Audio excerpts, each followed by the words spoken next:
بسم الله الرحمن الرحيم.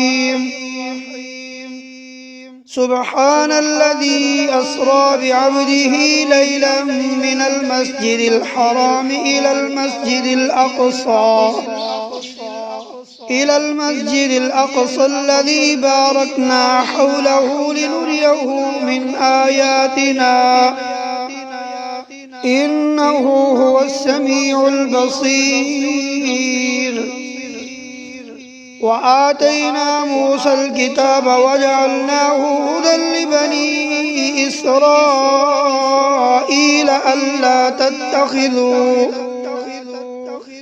ألا تتخذوا من دوني وكيلا ذرية من حملنا مع نوح إنه كان عبدا شكورا. وقضينا إلى بني إسرائيل في الكتاب لتفسدن في الأرض مرتين ولتعلن علوا كبيرا. فإذا جاء وعد أولاهما بعثنا عليكم عبادا لنا أولي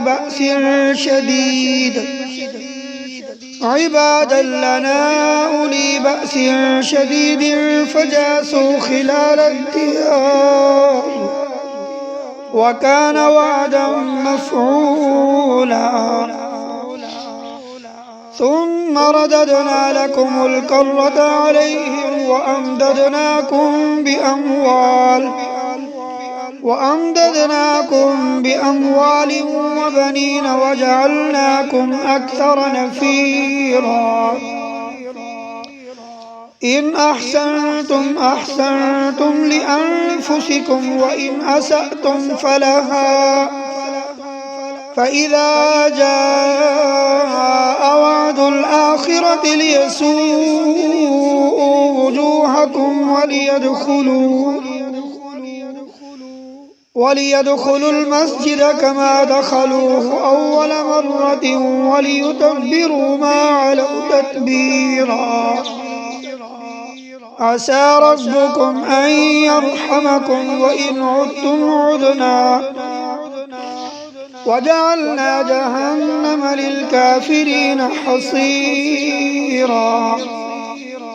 إن هذا القرآن يهدي للتي هي أقوم ويبشر المؤمنين الذين يعملون الصالحات أن لهم أجرا كبيرا وأن الذين لا يؤمنون بالآخرة أعتدنا لهم عذابا أليما. ويدعو الإنسان بالشر دعاءه بالخير وكان الإنسان عجولا. وجعلنا الليل والنهار آيتين فمحونا آية الليل وجعلنا آية النهار مبصرة لتبتغوا فضلا من ربكم ولتعلموا عدد السنين والحساب وكل شيء فصلناه تفصيلا. وكل إنسان ألزمناه طائره في عنقه ونخرج له يوم القيامة كتابا يلقاه منشورا. اقرأ كتابك كفى بنفسك اليوم عليك حسيبا. من اهتدى فإنما يهتدي لنفسه ومن ضل فإنما يضل عليها ولا تزر وازرة وزر أخرى وما كنا معذبين حتى نبعث رسولا.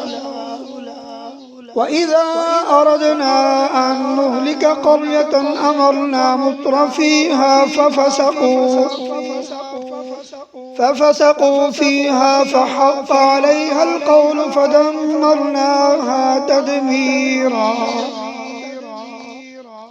وكم أهلكنا من القرون من بعد نوح وكفى بربك بذنوب عباده خبيرا بصيرا. من كان يريد العاجلة عجلنا له فيها ما نشاء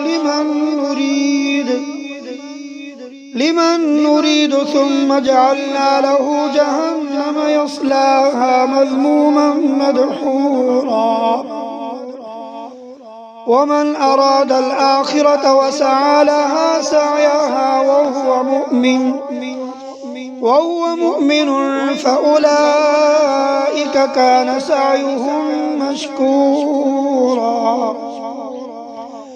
كلا نمد هؤلاء وهؤلاء من عطاء ربك وما كان عطاء ربك محظورا. انظر كيف فضلنا بعضهم على بعض وللآخرة أكبر درجات وأكبر تفضيلا. لا تجعل مع الله إلها آخر فتقعد مذموما مخذولا. وقضى ربك ألا تعبدوا إلا إياه وبالوالدين إحسانا. إما يبلغن عندك الكبر أحدهما أو كلاهما فلا تقل لهما أف ولا تنهرهما وقل لهما قولا كريما. واخفض لهما جناح الذل من الرحمة وقل رب ارحمهما كما ربياني صغيرا. ربكم أعلم بما في نفوسكم إن تكونوا صالحين فإنه كان للأوابين غفورا. وآت ذا القربى حقه والمسكين وابن السبيل ولا تبذر تبذيرا. إن المبذرين كانوا إخوان الشياطين وكان الشيطان لربه كفورا. وإما تعرضن عنهم ابتغاء رحمة من ربك ترجوها فقل لهم قولا ميسورا. ولا تجعل يدك مغلولة إلى عنقك ولا تبسطها كل البسط فتقعد ملوما محسورا. إن ربك يبسط الرزق لمن يشاء ويقدر إنه كان بعباده خبيرا بصيرا. ولا تقتلوا أولادكم خشية إملاق نحن نرزقهم وإياكم إن قتلهم كان خطأ كبيرا. ولا تقربوا الزنا إنه كان فاحشة وساء سبيلا. ولا تقتلوا النفس التي حرم الله إلا بالحق ومن قتل مظلوما فقد جعلنا لوليه سلطانا فلا يسرف في القتل إنه كان منصورا. ولا تقربوا مال اليتيم إلا بالتي هي أحسن حتى يبلغ أشده وأوفوا بالعهد إن العهد كان مسؤولا. وأوفوا الكيل إذا كلتم وزنوا بالقسطاس المستقيم ذلك خير وأحسن تأويلا. ولا تقف ما ليس لك به علم، إن السمع والبصر والفؤاد كل أولئك كان عنه مسؤولا. ولا تمش في الأرض مرحا، إنك لن تخرق الأرض ولن تبلغ الجبال طولا. كل ذلك كان سيئه عند ربك مكروها. ذلك مما أوحى إليك ربك من الحكمة. ولا تجعل مع الله إلها آخر فتلقى في جهنم ملوما مدحورا. أفأصفاكم ربكم بالبنين واتخذ من الملائكة إناثا إنكم لتقولون قولا عظيما. ولقد صرفنا في هذا القرآن ليذكروا وما يزيدهم إلا نفورا. قل لو كان معه آلهة كما يقولون إذا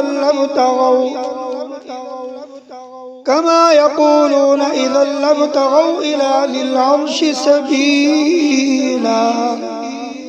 سبحانه وتعالى عما يقولون علوا كبيرا.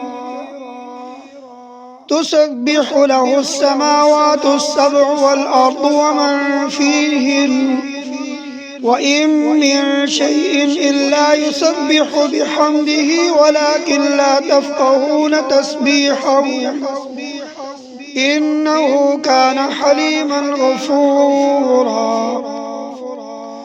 وإذا قرأت القرآن جعلنا بينك وبين الذين لا يؤمنون بالآخرة حجابا مستورا. وجعلنا على قلوبهم أكنة أن يفقهوا وفي آذانهم وقرا. وإذا ذكرت ربك في القرآن وحده ولوا على أدبارهم نفورا.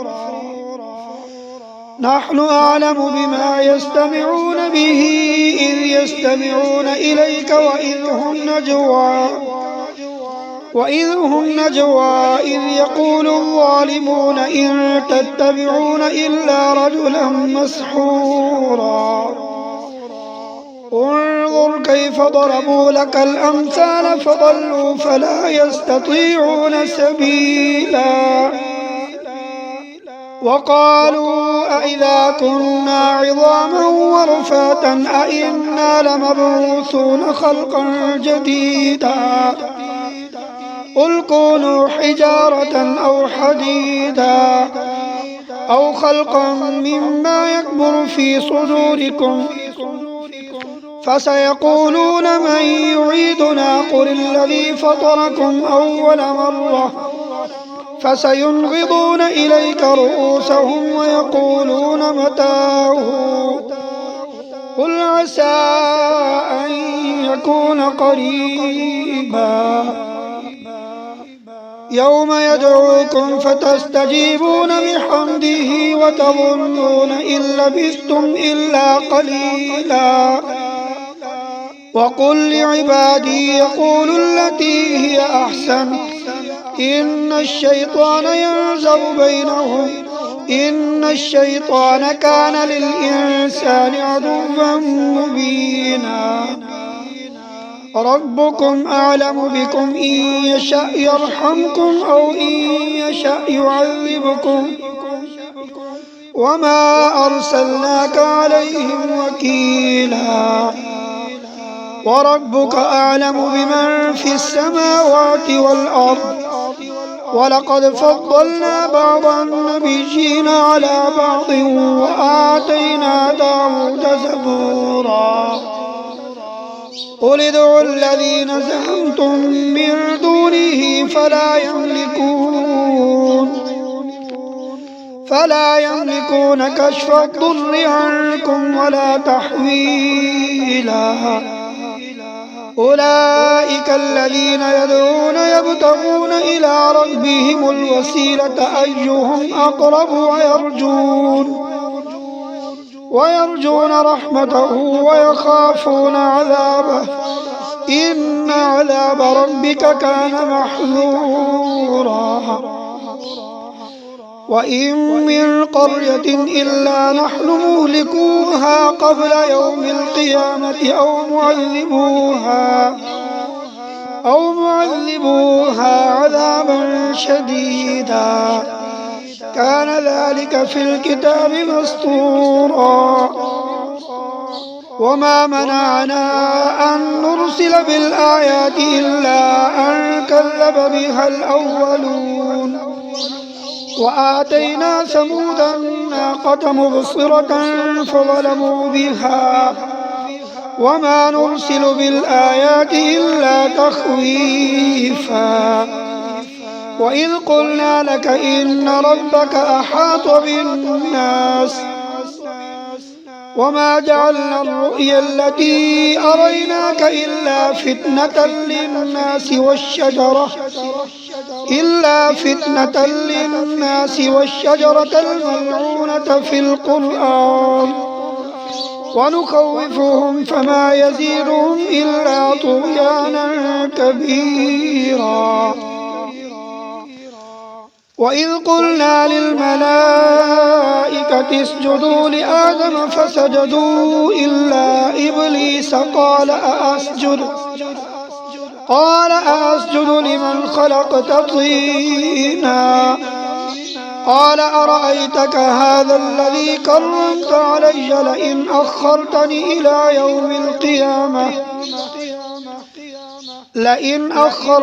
إلى يوم القيامة لأحترقن ذريته إلا قليل. قال اذهب فمن تبعك منهم فإن جهنم جزاؤكم جزاء موفورا. واستفزز من استطعت منهم بصوتك وأجلب عليهم بخيلك ورجلك وشاركهم في الأموال والأولاد وما يعدهم الشيطان إلا غرورا. إن عبادي ليس لك عليهم سلطان وكفى بربك وكيلا. ربكم الذي يزجي لكم الفلك في البحر لتبتغوا من فضله إنه كان بكم رحيما. وإذا مسكم الضر في البحر ضل من تدعون إلا إياه فلما نجاكم إلى البر أعرضتم وكان الإنسان كفورا. أفأمنتم أن يخسف بكم جانب البر أو يرسل عليكم حاصبا ثم لا تجدوا لكم وكيلا. أم أمنتم أن يعيدكم فيه تارة أخرى فيرسل عليكم قاصفا من الريح فيغرقكم بما كفرتم ثم لا تجدوا لكم علينا به تبيعا. ولقد كرمنا بني آدم وحملناهم في البر والبحر ورزقناهم من الطيبات وفضلناهم على كثير ممن خلقنا تفضيلا.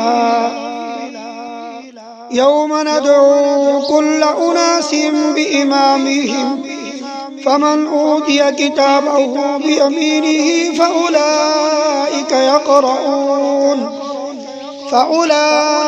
يقرؤون كتابهم ولا يظلمون فتيلا. ومن كان في هذه أعمى فهو في الآخرة أعمى وأضل سبيلا وإن كادوا ليفتنونك عن الذي أوحينا إليك لتفتري علينا غيره وإذا لاتخذوك خليلا ولولا أن ثبتناك لقد كدت تركن إليهم شيئا قليلا إذا لأذقناك ضعف الحياة وضعف الممات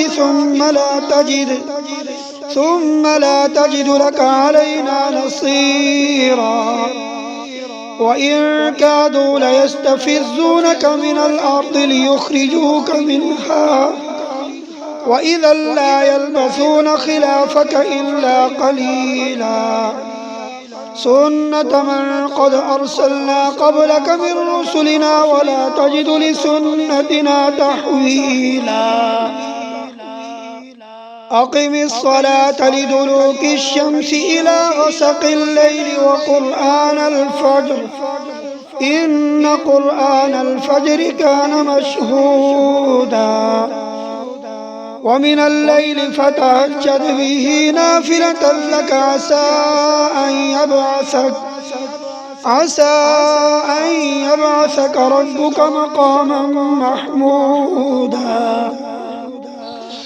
وقل رب أدخلني مدخل صدق وأخرجني مخرج صدق واجعل لي من لدنك سلطانا نصيرا وقل جاء الحق وزهق الباطل إن الباطل كان زهوقا وننزل من القرآن ما هو شفاء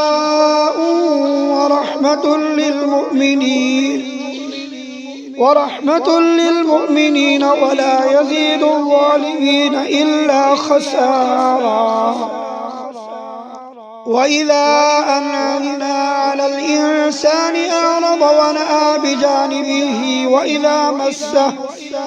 وإذا مسه الشر كان يئوسا قل كل يعمل على شاكلته فربكم أعلم بمن هو أهدى سبيلا ويسألونك عن الروح قل الروح من أمر ربي وما أوتيتم من العلم إلا قليلا ولئن شئنا لنذهبن بالذي أوحينا إليك ثم لا تجد لك به علينا وكيلا إلا رحمة من ربك إن فضله كان عليك كبيرا قل لئن اجتمعت الإنس والجن على أن يأتوا بمثل هذا القرآن لا يأتون بمثله ولو كان بعضهم لبعض ظهيرا ولقد صرفنا للناس في هذا القرآن من كل مثل فأبى أكثر الناس إلا كفورا وقالوا لن نؤمن لك حتى تفجر لنا من الأرض ينبوعا أو تكون لك جنة من نخيل وعنب فتفجر الأنهار خلالها تفجيرا أو تسقط السماء كما زعمت علينا كسفا أو تأتي بالله والملائكة قبيلا أو يكون لك بيت من زخرف أو ترقى في السماء ولن نؤمن لرقيك حتى تنزل علينا كتابا نقرأه قل سبحان ربي هل كنت إلا بشرا رسولا وما منع الناس أن يؤمنوا إذ جاءهم الهدى إلا أن قالوا أبعث الله بشرا رسولا قل لو كان في الأرض ملائكة يمشون مطمئنين لنزلنا عليهم من السماء ملكا رسولا قل كفى بالله شهيدا بيني وبينكم إنه كان بعباده خبيرا بصيرا ومن يهد الله فهو المهتد ومن يضلل فلن تجد لهم أولياء من دونه ونحشرهم يوم القيامة على وجوههم عميا وبكما وصما مأواهم جهنم كلما خبت زدناهم سعيرا ذلك جزاؤهم بأنهم كفروا بآياتنا وقالوا أئذا كنا عظاما ورفاتا أئنا لمبعوثون خلقا جديدا أولم يروا أن الله الذي خلق السماوات والأرض قادر على أن يخلق مثلهم وجعل لهم أجلا لا ريب فيه فأبى الظالمون إلا كفورا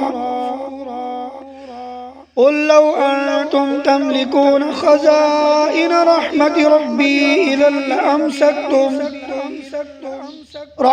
ربي إذا لأمسكتم خشية الإنفاق وكان الإنسان قتورا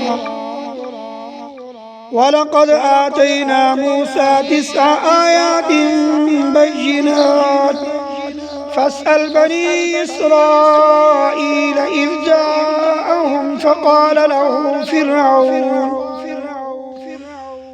له فرعون إني لأظنك يا موسى مسحورا قال لقد علمت ما أنزل هؤلاء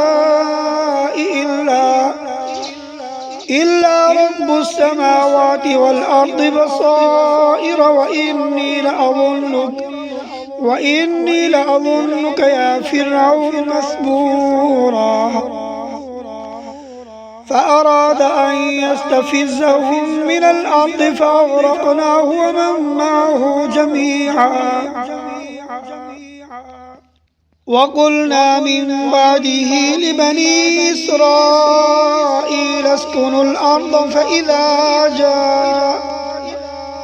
فإذا جاء وعد الآخرة جئنا بكم لفيفا وبالحق أنزلناه وبالحق نزل وما أرسلناك إلا مبشرا ونذيرا وقرآنا فرقناه لتقرأه على الناس على مكث ونزلناه تنزيلا قل آمنوا به أو لا تؤمنوا إن الذين أوتوا العلم من قبله إذا